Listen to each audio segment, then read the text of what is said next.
जो भी वीडियोस में डाल रहा हूँ वो आप लोगों के लिए सोने से कम नहीं है। तो मैं आप लोगों से यही आशा करूँगा कि आप लोग बोर मत होइए, मूड से ऊपर उठिए और वीडियोस को देखिए, पूरा देखिए, समझने की कोशिश करिए, ठीक है। और दूसरी बात, ये सोच कर के सिर्फ न देखिए कि मैं कोई कहानी सुना रहा हूँ या मैं कुछ बता रहा हूँ।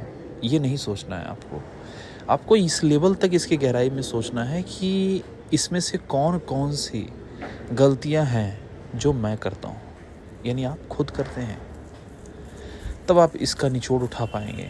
और ऑब्वियस सी बात है, इतनी गहराई से समझने के लिए, अपनी समस्याओं से जोड़कर देखने के लिए आपको रिकॉर्डिंग को अच्छे से सुनना पड़ेगा और इसके लिए आपको समय भी निकालना पड़ेगा और गौर करके सुनना पड़ेगा। ऐसा नहीं है कि आप रिकॉर्डिंग को सुन भी रहे हैं, पता चला दूसरा काम भी कर रहे हैं, पता चला हिसाब किताब भी कर रहे हैं, बातें भी कर रहे हैं, किसी से चैटिंग भी कर रहे हैं या कुछ ऐसा नहीं होना चाहिए। मैं अगर आप लोगों के लिए इतना समय व्यस्तता के बावजूद निकाल पा रहा हूँ तो मैं आप लोगों से ये आशा ज़रूर रखूँगा कि आप लोग इस जो भी मैं रिकॉर्डिंग मैंने डाला है या आगे मैं डालूँगा, इस माध्यम से उसे आप समय निकाल करके और ज़रूर सुनेंगे। और एक बार नहीं, कई बार सुनेंगे। एक ही दिन में कई बार सुनना ज़रूरी नहीं है, आप उसके लिए समय लीजिए, लेकिन उसको अच्छे से इतना सुनिए कि उसमें से और कुछ सीखना बाकी ना रह जाए, ठीक है। दूसरी बात, ये जो रिकॉर्डिंग मैं डाल रहा हूँ, ये रिकॉर्डिंग आपको सुनने के बाद ये पता चलेगा, ये बातचीत सुनने के बाद आपको एहसास होगा कि क्यों मैं कहता हूँ कि जो 99% भी परहेज कर ले और 1% भी कमी रह जाए उसका परहेज नहीं कहलाता। क्यों मैं उन लोगों को परहेज से दूर रखता हूँ या कहता हूँ कि अब मैं उन लोगों का इलाज नहीं करूँगा जिनकी रात में सोने की जो टाइम टेबल है वो किसी भी कारण से वो अस्त व्यस्त रहता है, चाहे उनकी ड्यूटी ऐसी पड़ती है, मैक्सिमम ड्यूटीज़ ही ऐसी पड़ती हैं लोगों की। तो उन लोगों का मैं इलाज नहीं करता जो मजबूर है, जो कहते नहीं सर मैं रात में सो नहीं सकता, या 15 दिन में मेरा डे शिफ्ट रहता है तो 15 दिन तो मैं सो सकता हूँ और अगले 15 दिन में नहीं सो सकता। तो मैं उन लोगों का इलाज नहीं करता हूँ। ये एक ही प्रकार के लोग हैं जिनका मैं इलाज नहीं करता हूँ। बाकी ऊपर वाले की दया से समस्या कितनी भी गंभीर हो तो मैं बिना सोचे समझे हाथ डाल देता हूँ और ऊपर वाला संभाल लेता है, ठीक है। तो ये क्यों ऐसा होता है? रात में सोना क्या इतना ज़रूरी है? पता तो सबको ही है कि हाँ रात में सोना है ही, सोना चाहिए ही, लेकिन रात में अगर प्रॉपर नींद न लिया जाए तो उसका क्या परिणाम होता है, ये आप इस ऑडियो को सुनने के बाद समझ जाएंगे कि एक अच्छा खासा व्यक्ति कैसे जो है वो भयंकर रोग के ग्रस्त में आ जाता है। तो जिनसे बात हुई उनका फ़ोटो तो मैं शेयर नहीं कर सकता, लेकिन उन्होंने अपना फ़ोटो जब मुझे शेयर किया तो मुझे देखकर बड़ा दुख हुआ, क्योंकि वो बंदे आज परहेज में लगभग है, काफ़ी समय से मुझसे जुड़े हुए हैं वो, और परहेज करने की वो लगातार कोशिश कर रहे हैं और ईमानदारी से कोशिश कर रहे हैं। ऐसा नहीं है कि वो कुछ ऐसे व्यक्तियों में से हैं कि हाँ जो अपनी गलतियां छुपाते हैं, ऐसा नहीं। उन्होंने पूरा कोशिश किया है, और लेकिन मजबूरी उनके काम की थी कि वो रात में सो नहीं पाते थे, 30 दिन नहीं सो पाते थे। उनकी ड्यूटीज़ जब पड़ती थी दिन की तब तो ठीक था, वरना फिर रात वाला जो है जब ड्यूटी शुरू होता था तो नहीं सो पाते थे। तो अंततः उनको क्या समस्या भुगतनी पड़ी ये देख लें, इसको सुनेंगे आप। तो ये सब रिकॉर्डिंग को आप अच्छे से सुने समझे और पता चलेगा। दूसरा, आपको IBS के बारे में पता चलेगा कि IBS क्या होता है, ठीक है। तो मैं आप लोगों से यही कहूँगा, आप लोग ऑडियोज़ को सुनिए, समझिए, और इस प्रकार की फिर और भी बातचीत आगे आती रहेगी। लेकिन परहेज को जितना ज़्यादा समझा जाए उतना ज़रूरी है, ठीक होने में उतनी सहायता मिलेगी। इस वीडियो में भी आपको समस्या के समाधान के बारे में भी जानकारी मिलेगा, ठीक है। यहाँ सिर्फ ऐसा नहीं कि समस्या ही बताई जाएगी, समस्या का समाधान उसका कारण के साथ बताया जाएगा, ठीक है। बस शर्त यह है आप गौर से सुने और पूरा सुने, कहीं ऐसा ना हो कि ये बहुमूल्य जानकारियाँ इसे भी आप पूरा लाभ न उठा पाएँ, जैसा कि परहेजों से आप नहीं उठा पाए हैं। हेलो। हेलो। हाँ सर, नमस्कार सर। जी नमस्कार भाई साहब, कैसा स्वास्थ्य है आपका देखिए वो अभी? देखिए रिकॉर्डिंग मैं रिकॉर्डिंग कर रहा हूँ, कोई चालू दिक्कत है। नहीं है, हमारे में रिकॉर्डिंग हो हाँ रहा है, मैं भी जी कर जी रहा हूँ। चालू है। जी जी। ठीक है, तो कहना ये है कि अभी आपका स्वास्थ्य कैसा है अभी? स्वास्थ्य सर तो सब बॉडी थोड़ा वीक हो गया है सर। और घुटना थोड़ा सा जो पहले सही था, घुटना धीरे धीरे धीरे तो हाँ। घुटना थोड़ा सा मतलब सीढ़ियाँ चढ़ने भी जैसे ज्यादा दर्द करता है सर अभी। और झाग एज इट इज गिरता है लैटरिन करते समय। हम्म। और जैसे कुछ सोचता हूँ सर तो लिंग में उत्तेजना तो आती है, मतलब हम्म। पूरी तरह खड़ा तो नहीं होता लेकिन मोटा होता है। हम्म। तो तुरंत हम बचपन में पेशाब करते तो जो पेशाब को रोकने वाला वॉल्व होता है ना, जो मतलब उसको प्रेशर फिर ढकेलना पड़ता हम्म। है, हम्म। वो वहां पे सर वो डायरेक्ट जैसे मुंह तक ग्रंथि से पेशाब निकला तो हम्म। तुरंत बाहर चले आ जाता है सर। वो रुकता नहीं है वो। तो वहीं से आप रोकने की कोशिश करते हैं? हाँ, तो कभी कभी ट्राई करता हूँ रोकने की, लेकिन मतलब हाँ रुक जाता है। जब रोकने की कोशिश करता हूँ रुक जाता है सर, लेकिन जो ये प्राकृतिक होता है वो मतलब प्राकृतिक कहने नहीं का है सर। मतलब है, इसको बोलते हैं हम कि खुल के पेशाब आना। मतलब एक होता है कि नॉर्मली पेशाब आती है तो लगता है कि जी हाँ लिंग से पेशाब निकल रहा है। एक होता है जैसे कि लगता है कि एकदम आ, कसरत के साथ आना, उर्दू में एक वर्ड होता है कसरत के साथ, मतलब कि रुकावट ही नहीं है, एकदम बेधड़क निकले चला जा रहा है। हाँ बिल्कुल एकदम यही चले जाता है। ये प्रमेह का लक्षण है भाई साहब, प्रमेह का लक्षण है। प्रमेह मतलब होता है कि शरीर की हम जो खाते हैं ना तो उसमें 7 धातुएं बनती है हमारे शरीर में। जी तो जी जी जैसे नामर्दी जो होती है तो उसमें क्या जी। होता है कि सिर्फ वीर्य की समस्या होती है हमारे शरीर में, होता है तो सबकी कमजोरी है, लेकिन प्राइमरीली हाँ जो है वो वीर्य कमजोर होता है। ठीक है, उससे कमजोरी आती है, वीर्य को ताकत किया जाए अगर और बाकी सिस्टम को ठीक किया जाए बॉडी का, तो हो जाता है ठीक इंसान। ये नामर्दी है, लेकिन प्रमेह जो है ना वो इससे ज्यादा घातक बीमारी है वो 6 प्रॉब्लम में ही आती है, लेकिन प्रमेह जो है उसको क्या होता है कि उसमें सिर्फ वीर्य नहीं निकलता है। हम लोगों को लगता है कि उसमें से चिपचिपा पानी निकल रहा है, कभी कभी किसी किसी को पेशाब के बाद भी आता है कतरे जी। हाँ, जब निकलना। जब पेशाब कर लेते जैसे 2-3 बूंद अगर अंडरवेयर में लग गया तो सर सुबह जब नहाता हूँ हम्म। तो सुबह जब अंडरवेयर धोता हूँ पलट के तो उसमें एक 2-3-4 बूंदे चिपकी चिपकी रहती है वीर्य की। हाँ, तो पहले मैं आपको अभी यहाँ से शुरुआत करता हूँ कि ये जो रिकॉर्डिंग है इसको मैं ऑडियो इसको इसलिए सेव कर रहा हूँ या रिकॉर्ड आपसे भी करवा रहा हूँ, मैं खुद भी कर रहा हूँ कि इसको आप जी भी एज अ प्रूफ रख सकें। और मैं क्या करूंगा, इसको यूट्यूब पे डालूंगा। सिर्फ आपकी अकेली नहीं रहेगी रिकॉर्डिंग, बहुत भाइयों की रिकॉर्डिंग रहेगी, ठीक है ना? जी जी तो चलेगा जी। उससे क्या होगा कि जितने भी भाई इससे पीड़ित हैं या जो परहेज में हैं या जो इस समस्या से पीड़ित है वो एक सेकंड, वो डिटेल से वो समझ पाएंगे, ठीक है ना, कि जी उनको जो समस्या है वो कैसे ठीक हो। एक मिनट जरा होल्ड कीजिएगा आप, हाँ? जी जी बिल्कुल। एक सेकंड।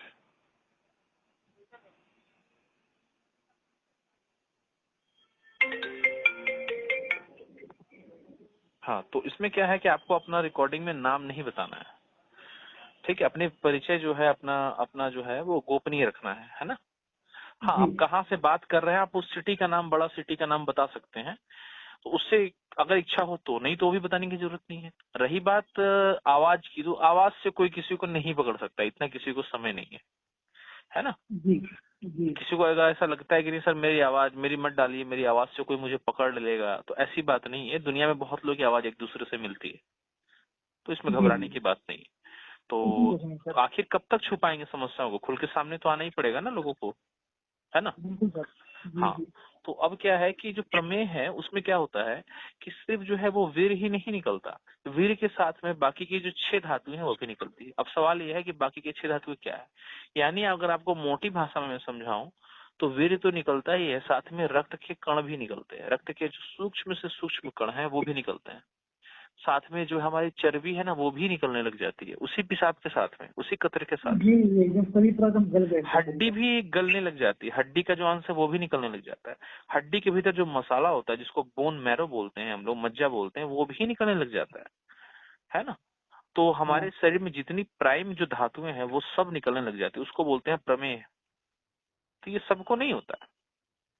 ये अगर देखा जाए जिनको इस तरह की समस्याएं हैं तो 100 में से, जो मेरा एक्सपीरियंस है, मैं अपना एक्सपीरियंस के अकॉर्डिंग बात कर रहा हूँ जितना मैंने देखा है, बाकी क्या जी होता जी है वो किताबों में क्या लिखा है या बड़े बड़े रिसर्च क्या कहते हैं मुझे नहीं पता। जहां तक मेरा अनुभव है उसके अकॉर्डिंग मुझे अब तक 3-4 से ज्यादा पेशेंट मुझे नहीं मिले इतने हजारों में कि जिनको प्रमेय हो। चिपचिपा पानी आना ये प्रमेय नहीं है। चिपचिपा पानी जिनको आता है, इनको एक बात मैं क्लियर कर देना चाहता हूँ, बहुत लोगों को चिपचिपा पानी की समस्या होती है।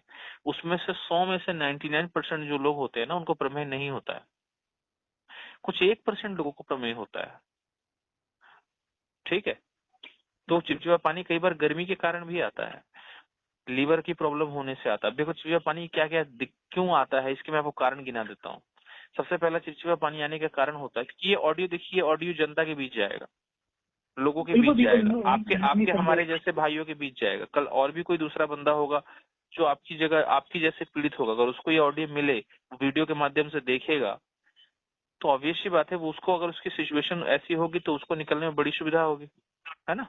बिल्कुल बिल्कुल बिल्कुल सर। हाँ, तो क्या है कि चिपचिपा पानी क्यों आता है कि पहली बात तो लोगों को लगता है सिर्फ गर्मी से आता, नहीं, सिर्फ गर्मी से नहीं आता। गर्मी एक रीजन है, लेकिन सिर्फ गर्मी नहीं। मैं आपको बता देता हूँ क्या क्या चीजें होती है।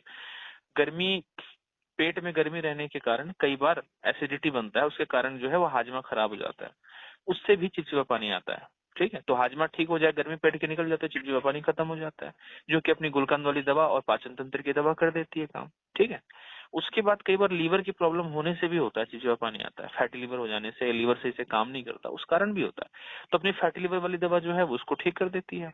कई बार क्या होता है कि वेरी में जो है वो पस सेल बढ़ जाते हैं, इन्फेक्शन बढ़ जाता है। तो पस सेल कितना होना चाहिए, कैसे पता चलेगा कि पस सेल बढ़ा है कि नहीं बढ़ा है?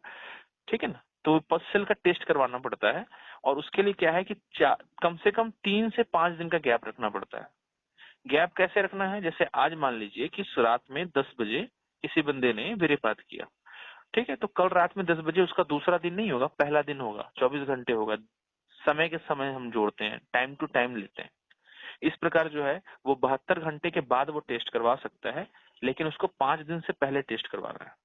5 दिन मैक्सिमम होता है। तो वो जाएगा अपना, और सबसे अच्छा होता है डॉक्टर पैथ, लाल पैथ लैब, वहां जाके वो बोलेगा कि सर मुझे टेस्ट इसका करवाना है और 3 दिन का गैप हो चुका है, मुझे सीमन एनालिसिस टेस्ट इसका नाम है, तो कर देंगे वो लोग। एक कंटेनर देंगे, आप उसमें वेरीपात करेंगे, जो निकलेगा आपका ताजा वेरी वो 3 दिन के भीतर का, और उस 3 दिन के अंदर आपको नाइटफॉल नहीं होना चाहिए और आपको वीर्य का स्खलन नहीं करना है, 3 दिन ब्रह्मचर्य में रहना है, तो वो आपका जो है माना जाता है कि हाँ, उसके बाद जो 3 दिन नया वीर्य निकला है उसका जांच सही होता है। अगर हम आगे पीछे कर देते हैं, 3 दिन से पहले टेस्ट करवा लें या 5 दिन, हफ्ते दिन के बाद टेस्ट करवाए, तो रिपोर्ट सही नहीं आता है। ठीक है ना, तो उसमें फिर क्या होता है कि हाँ, वीर्य की क्वांटिटी भी देखी जाती है कि कितना सीमन आपका निकला। ठीक है, आपका 2 ml 3 ml है या 5 ml है या 10 ml है, उस पर देखी जाती है। अच्छा, उसके साथ में जो पस सेल्स है वो भी उसमें मेंशन होता है, पस सेल्स कितना है उसमें। तो पस सेल्स जिसका अगर मान लीजिए 3 से ज्यादा है, 3 से 5, 3 to 5 पर एचपीएफ अगर है, तो माना जाता है कि पस सेल लो है। अगर 1 से लेके 2 तक है पर एचपीएफ, जो कि नॉर्मल रेंज है, इसमें कोई दिक्कत नहीं, सब में पाया जाता है। लेकिन 5 से अगर ज्यादा, 5 से 8 है पर एचपीएफ है, तो समझिए कि मतलब हाई में चला गया, वो मीडियम से ऊपर चला गया। किसी किसी का 8 से 10 रहता है तो उसका बहुत हाई हो गया। अब 10 से ऊपर है तो एक्सेप्शनली हाई हो गया, बहुत ज्यादा हाई हो गया। तो ये एक कारण होता है तीसरा। ठीक है, तो पस सेल की दवा इसको नष्ट कर देती है। लेकिन चौथा एक होता है कि चिपचिपा पानी उनको भी आता है जिनको सेक्स की प्रॉब्लम नहीं है, यानी जो मान लीजिए नौजवान हो गए हैं, जिनकी शादी करने की उम्र हो गई है, भीतर जो है वो सेक्स पावर अपना उबाल मार रहा है, लेकिन बंदा अपने सेक्स को कंट्रोल करके रखा है, वीर्य तेजी से पैदा हो रहा है, वीर्य की क्वांटिटी ज्यादा बन रही है, शादी नहीं कर रहा है, वो मन में चंचलता है, तो ऐसी स्थिति में उसके लिंग में तनाव ज्यादा आएगा, शरीर में फुर्ती बहुत रहेगा, उसको कमजोरी का एहसास नहीं होगा। वो बंदा अगर कुछ भी इस तरह का सोचेगा तो उसको चिपचिपा पानी आएगा। तो उसको ये नहीं सोचना चाहिए कि मुझे प्रॉब्लम है, वो ओके है। चिपचिपा पानी आने से जब शरीर में कमजोरी आने लग जाए तो हो जाती है आपकी प्रॉब्लम।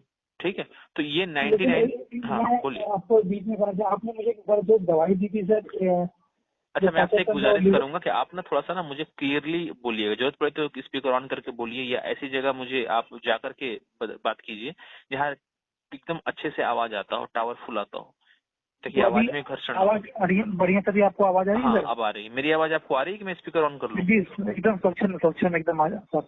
रुकिए, मैं स्पीकर ऑन करके आप मुझे बताइए। तो सर मैं ये कह रहा था ना, आपने जब मुझे एक बार दवाई दी थी 15-15 दिन की, ए और बी एक ही बार में आपने मुझे भेजा था। जी। तो वो दवाई मेरी 45 दिन चली थी आपके क्या कहने अनुसार। तो उसके बाद सर आपने जब बोला कि कुछ दिन रुक जाओ, मैं कुछ कर रहा हूँ, आपको फिर आप संपर्क करूंगा, तो सर उस टाइम पर मेरा लिंक एकदम, आपने कहा था कि 25% आपकी नंबर खत्म हो गई, या वैसे जैसे जैसे कोर्स करोगे ठीक वैसे वैसे आपका धीरे पूरी तरह आपकी नंबर खत्म हो जाएगी जी। तो सर वो कम से कम 1.5 से 2 महीने तक वैसा एज इट इज था सर। वो भी सोचता था जैसे दिमाग में तुरंत तुरंत क्या 5 सेकंड के अंदर लिंक में कहाँ हो जाता था सर, जैसे बचपन जवानी में आती थी वैसा हो गया था। लेकिन 2-3 महीने बाद, कह सकते हैं 2 महीने बाद, वो धीरे धीरे फिर उसी रास्ते पे आ गया सर। ठीक है, मैं बता देता हूँ उसका कारण क्या है। मेरी आवाज आपको आ रही है क्लियर?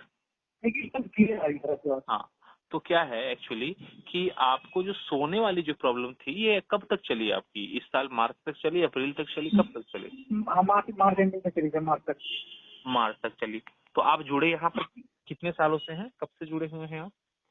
मैं आपसे जुड़ा हूँ नवंबर 2020 से, लेकिन आपने मुझे पहला कोर्स दिया था 26 जनवरी 2021 से सर। तो अगर मैं ये भी मान लेता हूँ कि आप नवंबर 2020 से जुड़े थे, मैं उसी समय से अगर काउंट करना शुरू करूं तो आपके परहेज चल रहा था, लेकिन ठीक ठाक चल रहा था, लेकिन उसमें सबसे बड़ी कमी आ रही थी रात में सोने वाली की, नाइट ड्यूटी की। एम आई राइट? जी ये आपने कहा था कि सर ये हमारा मार्च 2022 को कंप्लीट हो जाएगा, मैं अपना जो है वो डिमोशन करवा लिया हूँ डे के लिए, आपने कहा था हाँ मुझे, जी याद रहती है मुझे। जी हाँ, जी तो सर मुझे 2 पद नीचे चला गया हूँ, मैं काफी ज्यादा नीचे चला गया हूँ, आपने ऐसा बताया था। जी हाँ, सही सही कह रहे हैं आप। हाँ, तो क्या है ना भाई साहब कि ये आपकी समस्या ठीक हो जाती है अगर ये नींद वाली दिक्कत ना होती तो। अब तक आप ओके हो जाते, सब ओके हुए हैं भाई साहब,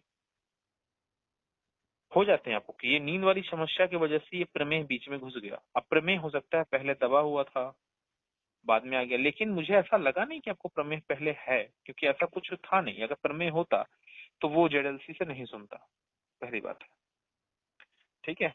एक प्रमेह गर्म प्रमेह होता है, एक ठंडा प्रमेह होता है। जो गर्म प्रमेह होता है वो जेडएलसी से उसमें आराम आता है, लेकिन ठंडा प्रमेह में आराम नहीं आता है। लेकिन ये नाइट वाली प्रॉब्लम जो है, इसके कारण आपके पाचन तंत्र में काफी ज्यादा खराबी उत्पन्न है। और दूसरा, मुझे पता नहीं ऐसा क्यों लगता है कि आपको कोई खानदानी, आपको आप लोगों को पेट में की दिक्कत थी क्या? आपके पिताजी को, दादाजी को, चाचा को, जी हाँ, नाना मेरे को? पिताजी को मतलब जब से मैंने वो संभाला था, मैंने 95-96 से, तब से मेरे पिताजी को ये समस्या थी खानदानी। मतलब वो सुबह उठ के बोलते थे आज पेट साफ नहीं हुआ, आज पेट साफ नहीं हुआ, हाँ, ये आज आईबीएस टाइम से है, खा लेता हूँ। ये आईबीएस है, ये खानदानी है आईबीएस आपकी, है ना। क्योंकि देखिए एक बहुत अच्छा सा ये होता है, जो अपना परहेज जो बंदा कर ले, ठीक है, जो परहेज अपना बंदा 100% कर ले, उसका बाद भी अगर उसका परहेज के बाद भी अगर उसका कब्ज ठीक नहीं हुआ तो वो लिख ले कि उसको आईबीएस है, इरिटेबल बॉल सिंड्रोम, संग्रहणी का रोग है, ठीक। और ये संग्रहणी का रोग खत्म करना एक बहुत बड़ा चैलेंज है, क्योंकि इसका कोई इलाज, सक्सेसफुल इलाज नहीं है। लेकिन हो है, ऐसा बात नहीं कि नहीं है, लेकिन वो काफी कठिन है, ठीक है। तो एलोपैथिक में तो है ही नहीं इसका इलाज, संग्रहणी का इलाज कहीं नहीं है, आयुर्वेद में है, ऐसा बात नहीं है, लेकिन उसको कठिन है। तो इसमें क्या है कि आप पकड़ सकते हैं कि ये लगभग जो है ये एक नामुमकिन सा रोग माना जाता है, जिसको कि नहीं ठीक किया जा सकता, परहेजों के सहारे जिया जा सकता है। नहीं ठीक हुआ होता है बहुत लोगों का, जितने लोगों का सुना मैंने तो इसका ट्रीटमेंट अभी तक संग्रहणी वालों का नहीं किया, क्योंकि अभी तक मैंने ऐसी कोई दवा लॉन्च नहीं की है। जब भविष्य में ऊपर वाले की इच्छा होगी तो लॉन्च करेंगे। तो जहां तक सुनता हूँ कि ठीक नहीं होती है, देखते हैं अपन अपने यहाँ क्या होता है। तो कहने का मतलब ये है कि ये खानदानी रोग है। पहली बात है कि आप आईबीएस से पीड़ित हैं, आपको आपको खानदानी प्रॉब्लम है पेट की। अब पेट में भी देखिएगा कब्ज की प्रॉब्लम, पेट साफ न होने की प्रॉब्लम, और ज्यादा कुछ प्रॉब्लम नहीं। जिनको खानदानी आईबीएस होता है, और ऐसा नहीं कि उनका पेट फूल जाता है या उनका हमेशा जो है वो पेट में गैस बनता रहेगा, ऐसा नहीं। उनको 2 दिक्कत होती है बस। जिनको खानदानी आईबीएस होता है ना, उनको 2 दिक्कत होती है। पहला होता है आपको कब्ज की दिक्कत, पेट साफ ना होना, और दूसरा होता है क्या जानते हैं? पाइल्स की दिक्कत, बवासीर की दिक्कत, ये होती है खानदानी। अब वो जब होती है जिनको खानदानी, तो उनको पाइल्स भी आ जाती है, उधार में मिल जाता है। साथ में किसी किसी को एक बीमारी और मिल जाती है। पाइल्स मेरे माताजी को था, पिताजी और दादाजी को पाइल्स नहीं था। नहीं था आपको? पिताजी को था? आप किसको था पाइल्स? माताजी को था। मामा जी को था, हाँ, ठीक है। तो दूसरा क्या है कि कई कई लोगों को एक और दिक्कत मिल जाती है, वो है बाल सफेद होने की कम उम्र में। जी हाँ, बाल तो मेरे सफेद हो चुके हैं। ये भी खानदानी हो जाता है, और सबका कारण एक ही है, पेट की दिक्कत, वो आईबीएस। तो आप पहले तो ये समझ लीजिए कि आपकी कंडीशन औरों से थोड़ा सा सीवियर है पेट की, और इसके ऊपर से आ गया है प्रमेह, इसलिए शरीर इतना दुर्बल हो गया। अगर प्रमेह ना आता तो इतना दुर्बलता ना आती। ठीक है, जी। तो अब सवाल ये है कि इसका निदान क्या है। तो मैं थोड़ा सा कुछ सवाल आपसे और कर लूं, जिससे मैं थोड़ा सा और क्लियर हो जाऊं कि यह गर्म प्रमेह है या ठंडा प्रमेह है, फिर उसके अकॉर्डिंग इसका ट्रीटमेंट भी बताता हूँ। तो आप मुझे ये बताइए कि कब्ज तो आपको रहती है, जब आप दवा जी खाएं तब तक तो रिलीफ रहती है, जहां दवा खत्म होगी आपको कब्ज आ जाएगी। नहीं आपको सर, जो जो आपकी इलाज करने से पहले सर मुझे 100% कब्ज था। हम्म, लेकिन जब मैं बताऊं, आपने मुझे ए और बी जो दवाई दी, उसके खत्म होने के बाद जो मेरे 50% कब्ज खत्म हो गया सर। मेरा 50% तो रुका ए हुआ है। और बी जो दवा आप बात कर रहे हैं ना, वो ये बी दवा एक बार ही मैंने दिया था और इससे पहले किसी को नहीं दिया। एक्चुअली में वो बहुत तेज दवा थी ए और बी वाली। अच्छा, हम्म, उसने काफी तेज जितना दवा मेरा थी ठीक वो। कर दिया, मैं उसी उसी को रुका हुआ है सर। तो वो काफी ना तेज दवा थी ए और बी, तो वो मैंने उस समय दिया था, और उसके बाद जी। फिर मैंने नहीं लिया। तो आप जो दवा देता हूँ ऐसा नहीं कि वो तेज नहीं है। तो क्या होता है कि जिनको आईबीएस नहीं है तो उनकी तो परहेज से ही पकड़ लो आप, 50% ठीक हो गया। हो तो ज्यादा जाता है, 80% 90% तक ठीक हो जाता है। मैं कम से कम 50% पकड़ रहा हूँ जो सबसे गया गुजरा है, लेकिन आईबीएस नहीं है, उसको खानदानी रोग नहीं है पेट का, है ना। तो उसका भी जी। कम, जितना भी गया गुजरा हो, 2-2 3-3 दिन में मल त्याग भी करने जाए, ऐसा भी कोई बंदा हो, तो भी उसका 50% परहेज से ठीक होना है।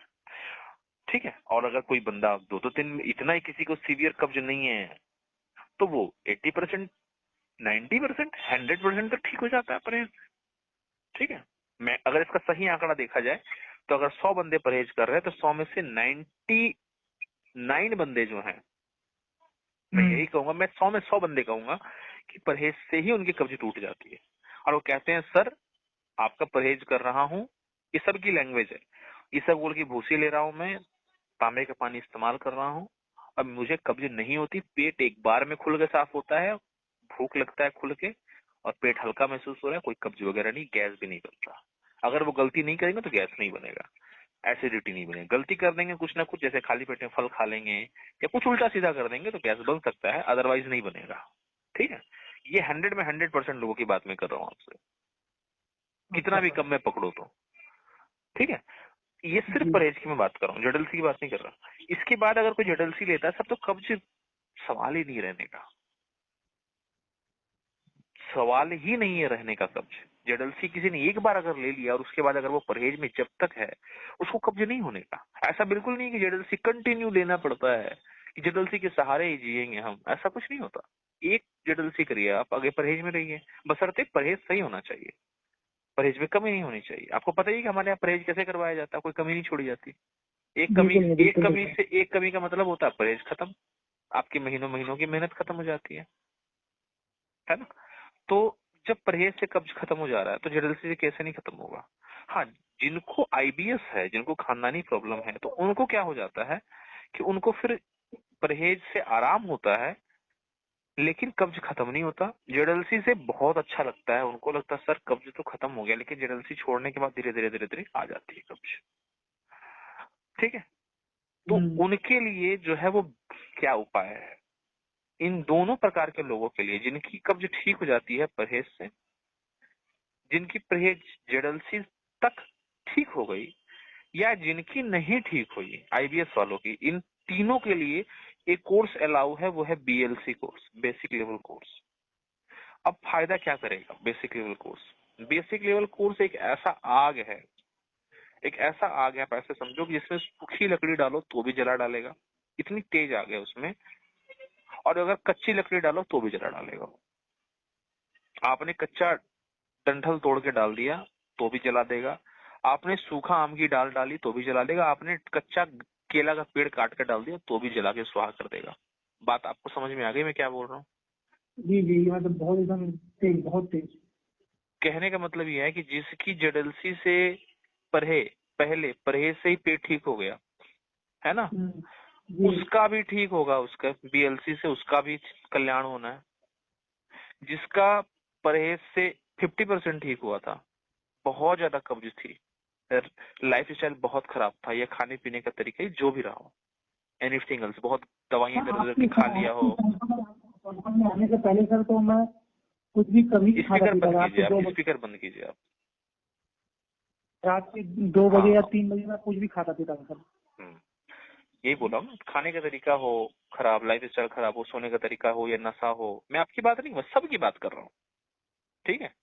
या बहुत जी इधर उधर की दवाइयां खा चुका हो बंदा, या दवाइयों का साइड इफेक्ट हो, फैटी लीवर हो गया हो, पेट में गर्मी हो, जो भी कारण रहा हो कब्ज का, वो सब ठीक हो जाते हैं उससे। तो कम से कम 50% मान लो ठीक हुआ, जिसका परहेज से 100% ठीक हो गया, उसका भी बीएलसी कल्याण कर देगा। जिसका 50% ठीक हुआ था और जेडलसी से ठीक हो गया उसका, यानी जेडलसी लेने के बाद उसका 100% पेट ठीक हुआ, उसका भी कल्याण करेगा बीएलसी।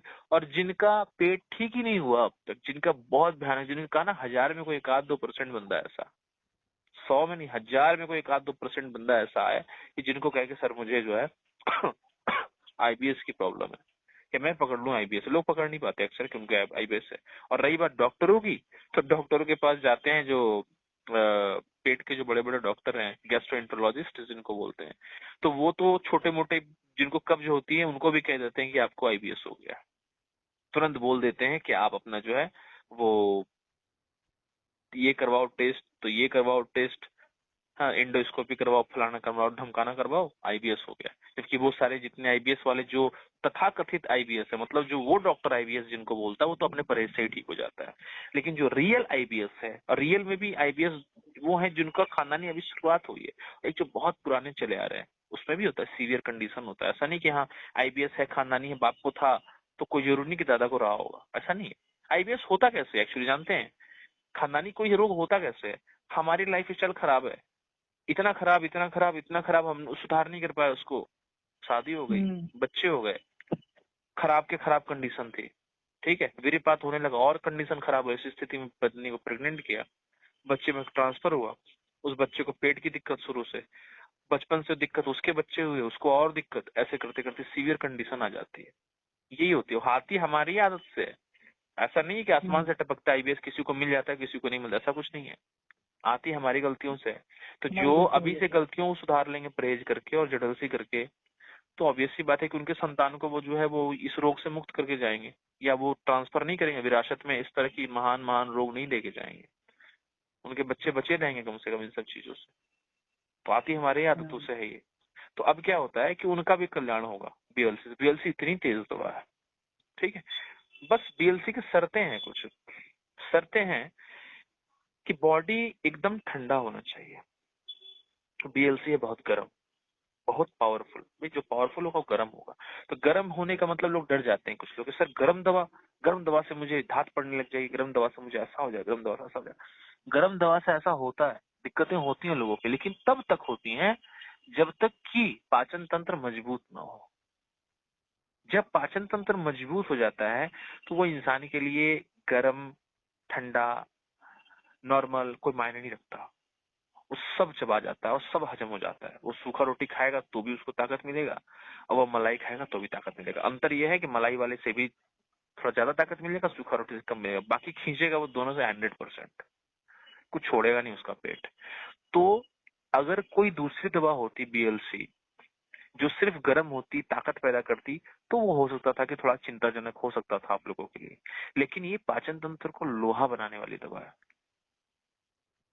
बात को समझ रहे हैं आप? जी यानी बिल्कुल बिल्कुल। पाचन तंत्र को ये लोहा बना देगी दवा।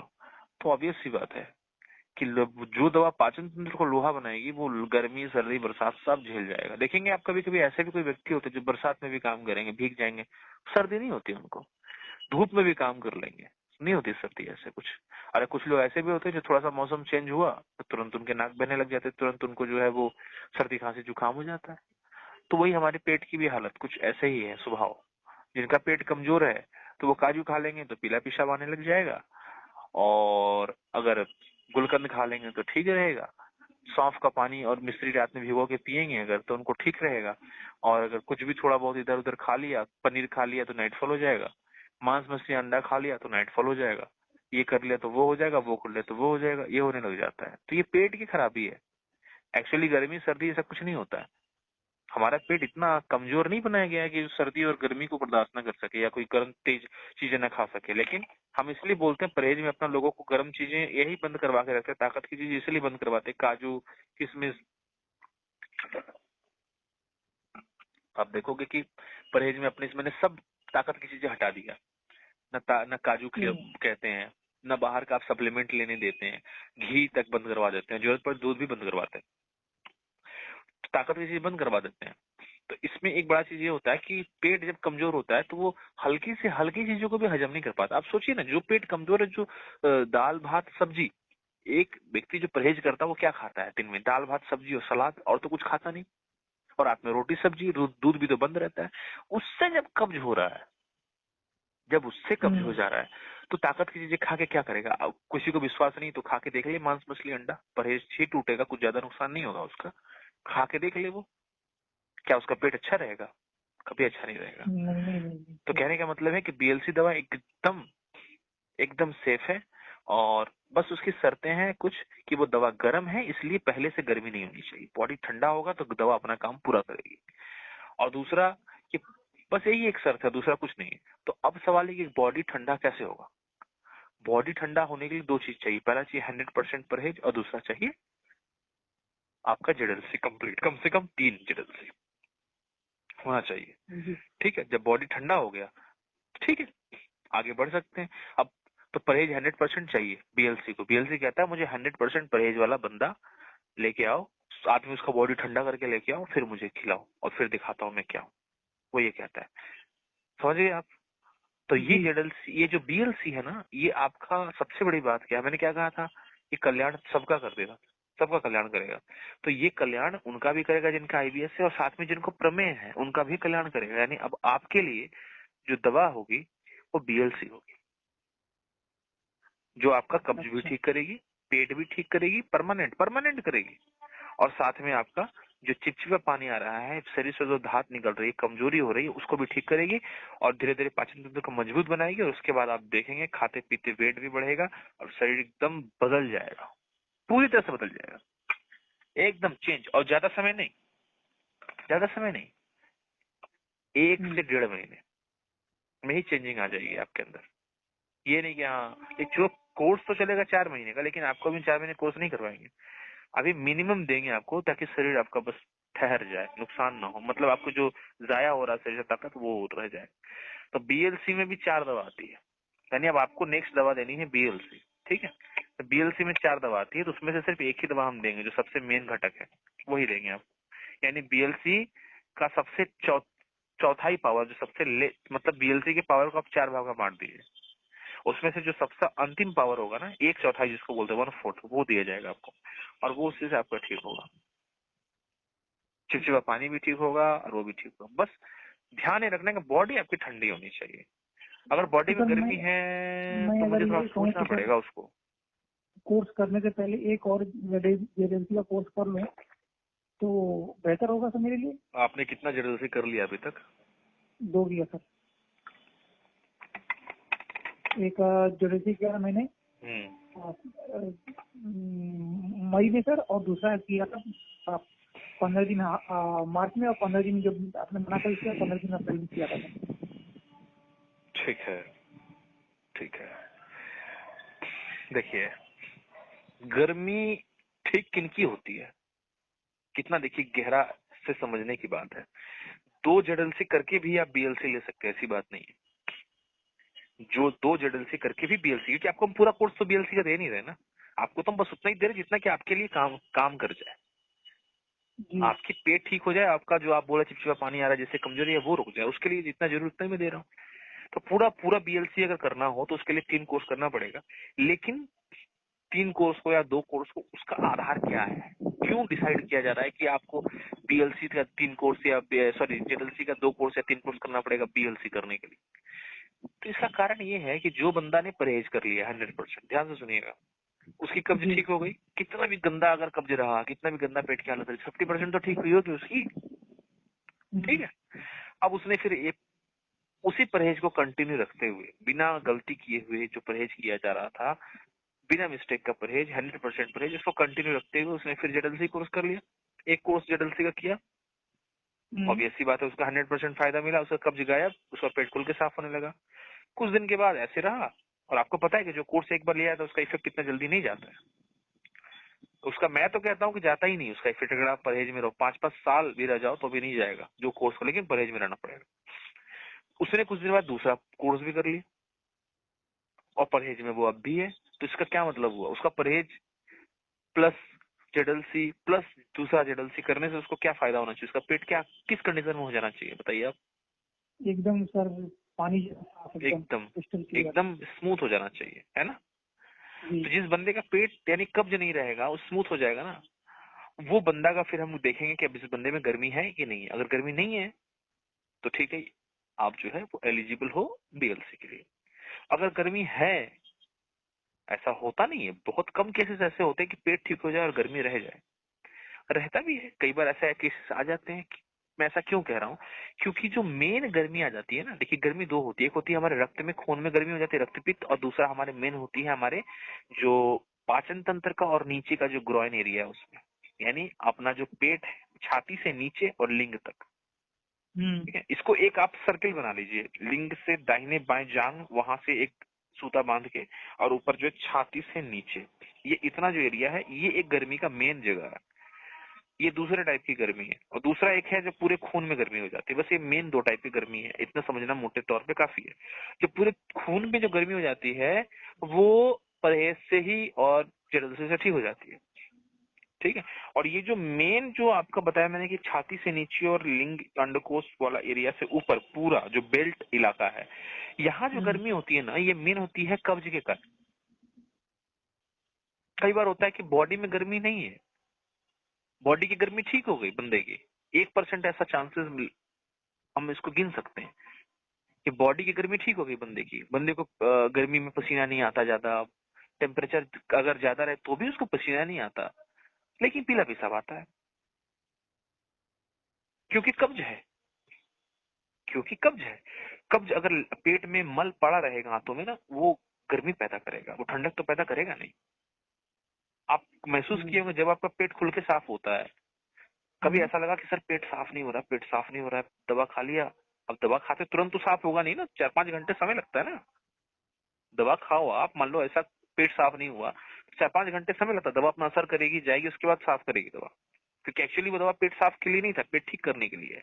तो थोड़ा समय लगेगा, और 3-4 घंटे 5 घंटे 6 घंटे तक लग जाते हैं कब्ज के अकॉर्डिंग। लग रहा है कि सर भूख भी नहीं लग रहा है, ठीक से खुल के डकार भी नहीं आ रहा है, पेट में भारीपन लग रहा है, और अजीब सा मन कर रहा है, कुछ काम करने का मन नहीं कर रहा, अजीब सा लग रहा है, बहुत भीतर से फ्रस्ट्रेटेड फील हो रहा है, और अचानक आपको प्रेशर फील होता है, आप जाते हैं और खलखला के आपका पेट अच्छी तरह से साफ हो जाता है। तो आपको, आप आके शीशे में अपना चेहरा देखिएगा, अभी कुछ देर पहले आपकी चेहरे की रंगत क्या थी, और जब पेट साफ हो जाए तो हाथ मुंह धो के आप तौलिया से पूछ के वही व्यक्ति को लाके शीशे के सामने खड़ा कीजिए, और देखिए उसका रंग निखर के आ जाएगा सामने, एकदम रंग गोरा हो जाता था। ये महीने की बात नहीं, दिनों की बात नहीं कर रहा मैं, घंटे की बात नहीं कर रहा मैं बात कर रहा हूँ 1 मिनट की बात कर रहा। जब पेट साफ नहीं हुआ उससे 10-15 मिनट पहले वो व्यक्ति एकदम अपने आप को डल महसूस करेगा, सांवला सा महसूस करेगा, दबा दबा सा महसूस करेगा, चेहरे पर पसीना आएगा, चेहरा स्याह सा हो, मतलब काला कालापन सा लगेगा, होंठ वही होंठ काले काले से लगेंगे। पेट साफ हो जाए, बंदा सामने आके खड़ा हो जाए और आपको लगेगा जैसे बंदा नहा के आया हो, एकदम होंठ गुलाबी हो जाएंगे उसके, एकदम मजे एकदम, अगर जैसा उसका रंग खुल के आ जाएगा सामने। ऐसा होता है सर, ये प्रैक्टिकल में बात कर रहा हूँ मैं, कोई थ्योरेटिकल बात नहीं कर रहा। ठीक है, तो ये है पेट की हालत। पेट इतनी जल्दी असर देता है बॉडी पे, तुरंत सारी चीजों को एमिट कर देता है। तो सोचिए जो मल निकल जाने पर शरीर को इतना राहत मिलता है, शरीर खिल जाता है, आपको फिर खुल के डकार आएगी, आपको फिर पेट में हल्कापन लगेगा, आपको खुल लगेगा अब लाओ भोजन, अब लगा है भूख कर, कुछ देर में आपको भूख लग जाएगी, कस के आप खाओ, भारीपन नहीं लगेगा, क्योंकि निकल गया मटेरियल आपके जो जो परेशान कर रहा था आपको। तो जब इतनी जल्दी पेट से निकलने पे इतना अच्छा रिलीफ होता है, तो वही मल आप उल्टा सोचो, अगर मल पड़ा रहे शरीर में तो उस एरिया को कितना नुकसान पहुंचाएगा, कितना गर्मी पैदा करेगा, किस तरह से क्या क्या नहीं करेगा वो। लोगों की किडनी फेल हो रहे हैं, जवान लोगों के लीवर खराब हो जा रहे हैं। सुनने में आता होगा कि फलाना लड़का, फलाना व्यक्ति, उसको लीवर की प्रॉब्लम हुई, उसने कोई नशा भी नहीं करता था, कुछ नहीं करता था, उसकी लीवर की प्रॉब्लम हुई, बंदा जो है वो अभी या तो एकदम डायलिसिस वाली कंडीशन में आ गया है, एकदम उसकी अवस्था खराब हो गया, किडनी डैमेज हो गया, डायलिसिस पे चल रहा है, कुछ दिन पता चला एक्सपायर कर गया। मैं कहा तो बेचारा नशा भी नहीं करता था, सब कुछ ठीक ठाक था। आजकल लोगों के अंदर ये आम बात हो गई है। अच्छा खासा आदमी जिसको लगेगा कि वो तो अच्छा है, पता चला वो तो लीवर से मर गया, कभी किडनी फेल हो गया, तो कभी हार्ट अटैक हो गया, तो कभी कुछ हो गया, कभी कुछ हो गया। ये हो रही है, लोगों को समझ ही नहीं आ रहा क्या हो रहा है। तो लोग कहते भी हैं कि भाई जो नशा करता है वो बच जाता है, जो नशा नहीं करता वो जल्दी चला जा रहा है। एक्चुअली ऐसा होता नहीं है, लोगों के अंदर एक हवा बन गया है, लोगों के विचार आ गए हैं कि इंसान का जिंदगी इतना मतलब कि ऐसा हो गया है जिसका कोई गारंटी नहीं, कभी भी कोई भी टपक जाए। जबकि ऐसा नहीं होता, कोई भी रोग आता है ना तो ऐसा नहीं है कि तुरंत आ जाता है कि आप बैठे बैठे किडनी खराब हो गया आपका, बैठे बैठे कोई व्यक्ति का लीवर खराब हो गया, ऐसा नहीं होता कभी। जिसके साथ तो ये होता सब है, सारी समस्या कब से शुरू होती है?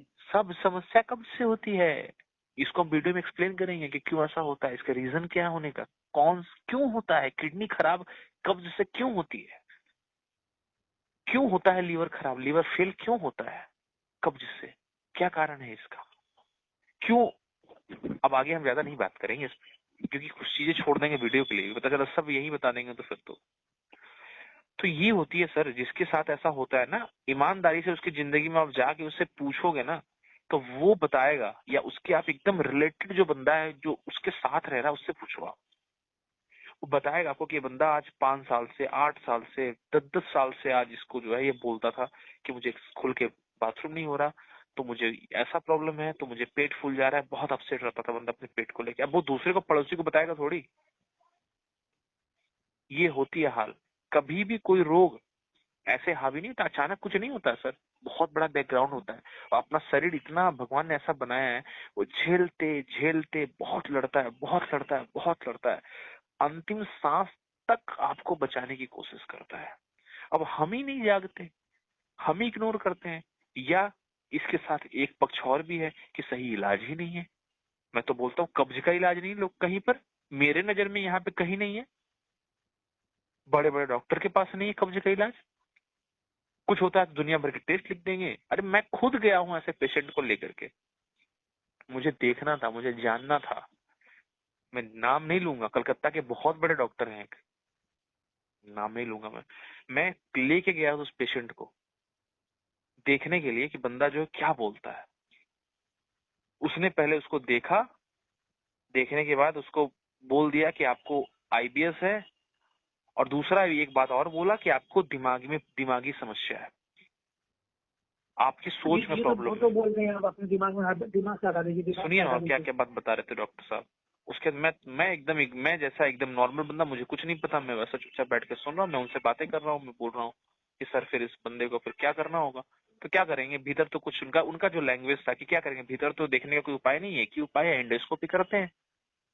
अब एंडोस्कोपी कितना खर्चा बैठेगा, पता चला तो 10-12 हजार रुपए। तो एंडोस्कोपी मतलब या तो गुदा मार्ग से डालेंगे कैमरा भीतर से, या तो मुंह से डालेंगे, दो ही उपाय है डालने का। तो बंदे ने कहा कि सर मैं एंडोस्कोपी ठीक है, मैं बाहर से करवाने की कोशिश करूंगा। तो बाद में उसने एंडोस्कोपी के साथ में कुछ और टेस्ट भी लिखा था उन्होंने, उसने एंडोस्कोपी नहीं करवाया। उसको बोला अच्छा ठीक है तुम ऐसा काम करो, ये दवा चलाते हैं, ये दवा खा के देखो, और उसके बाद ना हो तो एंडोस्कोपी करवाना। तो उसको अल्ट्रासाउंड वगैरह लिखे थे, अल्ट्रासोनोग्राफी वगैरह, तो उन्होंने सिर्फ वहां से ना करवा के बाहर से करवाया।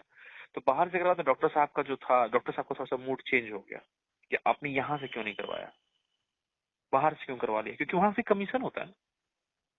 आप जो बोले कि नहीं एंडोस्कोपी करना पड़ेगा, मैं खुद करूंगा, ठीक है।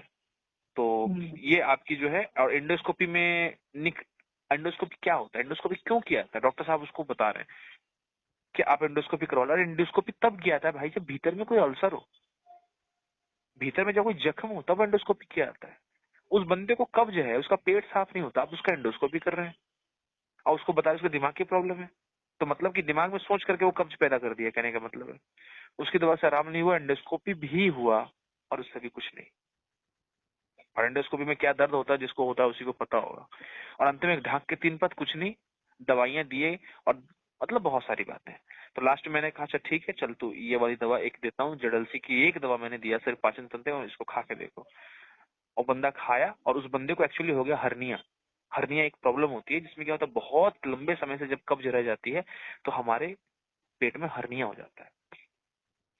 वो काफी दर्द देने लगता है। तो अभी हर्निया की दर्द शुरुआत है, थी। जी जी हाँ, नहीं पता। अक्सर वो राइट साइड होता है, लेफ्ट साइड भी हो सकता है, लेकिन अक्सर राइट साइड होता है। एक जी मैंने कहा कि फिर अब एक कैसा करो, जेडलसी वाली दवा है, एक दवा मैंने दिया, मैंने गुलकंद नहीं दिया, लीवर नहीं दिया, पसल नहीं दिया, जबकि ऑब्वियस सी बात है उनको गर्मी तो होगी। मैंने कुछ नहीं दिया, मैंने कहा सिर्फ ये वाली दवा इसको खाओ। वो बंदा भी खा रहा, भी कहता सर मैं भी 90% ओके हूँ इस दवा से, बहुत अच्छा, मुझे पेट भी साफ हो रहा है, कोई दिक्कत नहीं हो रही मुझे, और हर्निया की दर्द मुझे 50% कम हो चुका था, और अभी कहता है सर मुझे 70% कम है। मैं बोला ठीक है, बाद में ऑपरेशन करवा लेना। तो बोले हाँ सर मैं बाद में करा लूंगा ऑपरेशन, ठंडे के समय में करवाऊंगा, अभी मेरा पेट बहुत ठीक है। तो भाई मैं अपने आप को बड़ा नहीं दिखा रहा हूँ, किसी को छोटा नहीं दिखा रहा हूँ मैं। मुझे इतना पता है मैं ज्ञानी नहीं हूँ, ना ये दवा मेरी है और ना ये शक्ति मेरी ठीक करने की है। लेकिन कहने का मतलब इतना है कि मैं जिस पेशेंट को लेके गया था वो बहुत ही सीरियस कंडीशन में था, उसकी कब्ज। तो कहने का मतलब मेरा इतना है कि इलाज कब्ज का नहीं है यहाँ पर, लोगों के पास एक छोटे छोटे चीजों का इलाज नहीं है। तो इंसान जाए तो जाए कहाँ? इंसान की सिर्फ अपनी गलती नहीं है, दौर ही ऐसा चल रहा है, सब लूटने पे लगे हैं। डॉक्टर को तो मतलब ही नहीं है कि हाँ बंदा ठीक हो ना हो, उसको अपना कमीशन, उसको अपना सब कुछ चाहिए, बस हर चीज में उसको कमीशन चाहिए, ये है।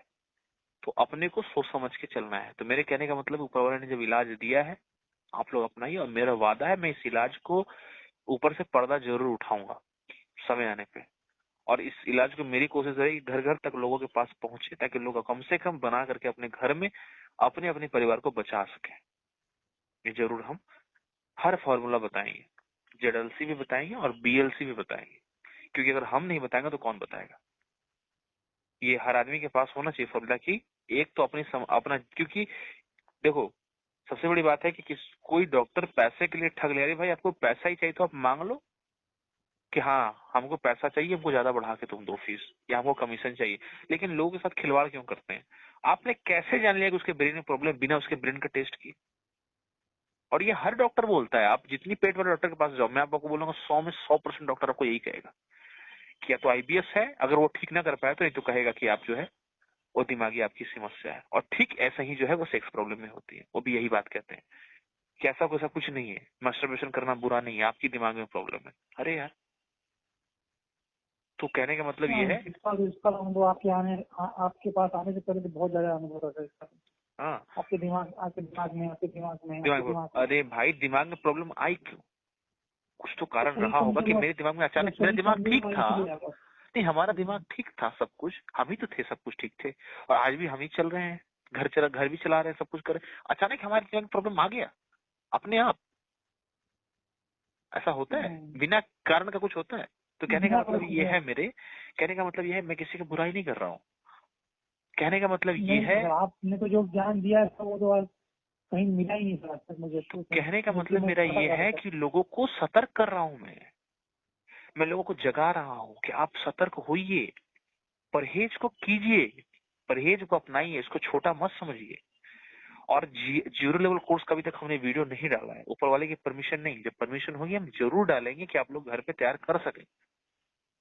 अरे कुछ नहीं करेगा जीरो लेवल, बचा के तो रखेगा, जिंदा तो करके रखेगा, वो बिगड़ने तो नहीं देगा, कब्ज को तोड़ के रखेगा, कब्ज होने ही नहीं देगा। ये कम बड़ी बात थोड़ी है।